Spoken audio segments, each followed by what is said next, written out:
Et bonjour et bienvenue à vous sur ce nouveau podcast. Moi je me présente, c'est Atlas, plutôt Gabriel Sanson de mon vrai nom prénom, on va arrêter de se cacher derrière un pseudo, hein. Et je faisais du street workout durant 6 ans. Pendant 6 ans, je pratiquais donc le street ou la calisthénie, et qui était un sport qui consistait en fait à réaliser des mouvements de force ou d'endurance sur du mobilier urbain, dans des parcs de sport, ou chez soi, ou en salle de sport. Quand je dis mouvement de force, ça va être des mouvements qui s'apparentent un petit peu à de la gymnastique, comme le front lever, la full planche. Et après, il y a tout ce qui va être mouvement d'endurance. Là, c'est plus, vous savez, muscle up, traction, pop, dips. Donc, en fait, tu as plusieurs champs disciplinaires dans la même discipline. Mais voilà, tout ça, c'est derrière moi. C'est derrière moi parce que je me sentais pas vieillir en pratiquant ce sport, je n'avais pas réellement d'objectif. Le facteur génétique était un facteur trop important pour performer là-dedans, et l'aspect événement, compétition était trop réservé à une certaine élite dans laquelle je ne faisais pas partie et je n'aurais jamais pu en faire partie étant donné mes prédispositions génétiques. C'est-à-dire que j'ai toujours eu un gros derrière, donc des grosses fesses et des bonnes jambes qui ne sont pas aisées à soulever sur des mouvements de force en particulier.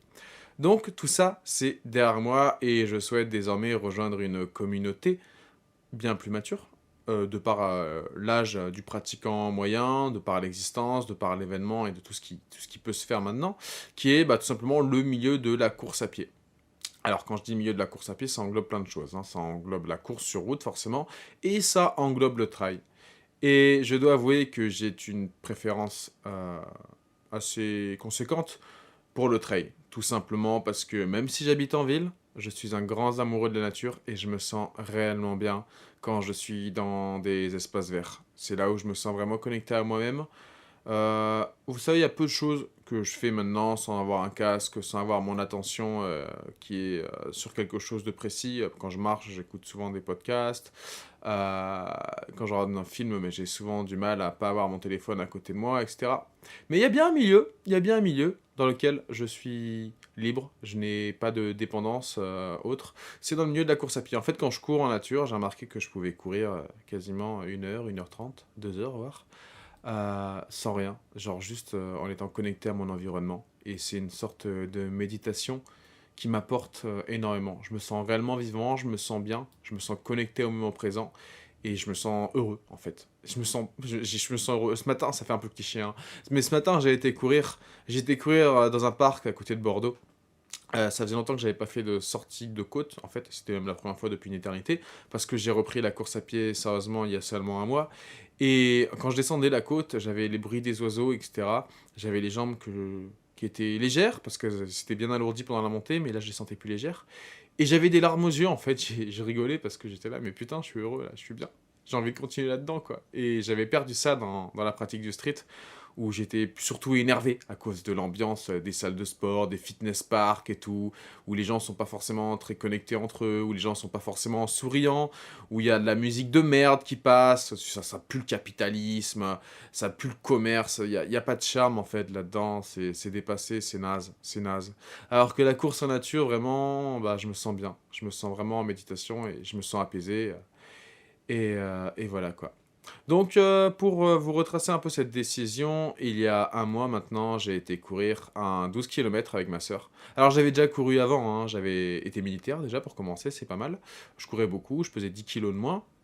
J'avais fait 2 semi-marathons à l'époque, et puis même en tant que chasseur alpin, vu que j'étais chasseur alpin, la course à pied faisait part intégrante en fait de la pratique du militaire, du quotidien du militaire, voilà.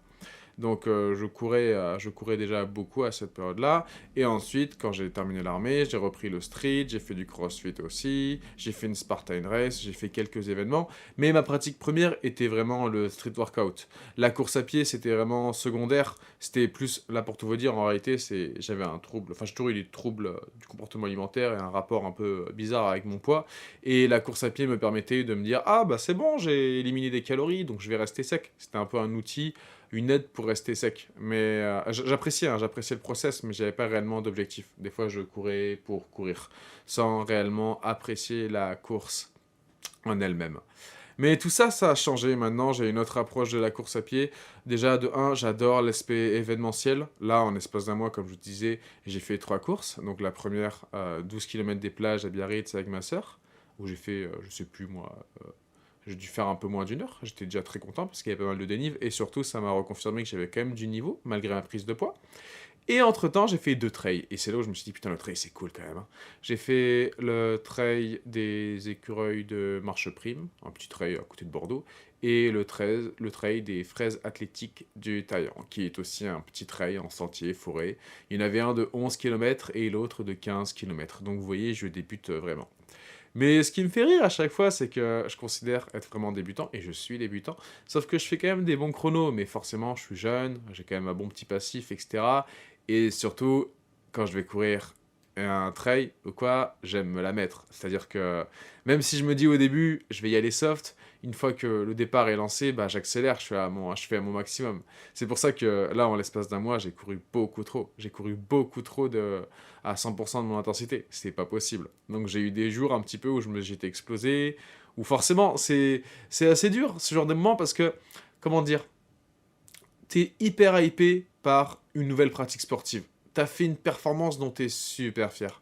Mais le lendemain, t'es explosé. Et le surlendemain, t'es toujours explosé. Tu te dis, mais putain, j'ai plus de jambes. J'ai plus de jambes, mais j'ai tellement envie d'aller courir. J'ai tellement envie de pratiquer. Et du coup, bah, si tu veux courir quand même, bah, t'es pas productif, tu te fais mal, etc. Donc, faut prendre son mal en patience. Et ça va être une des grosses difficultés. Déjà, là, avec la reprise, là, j'étais courir 15 km ce matin.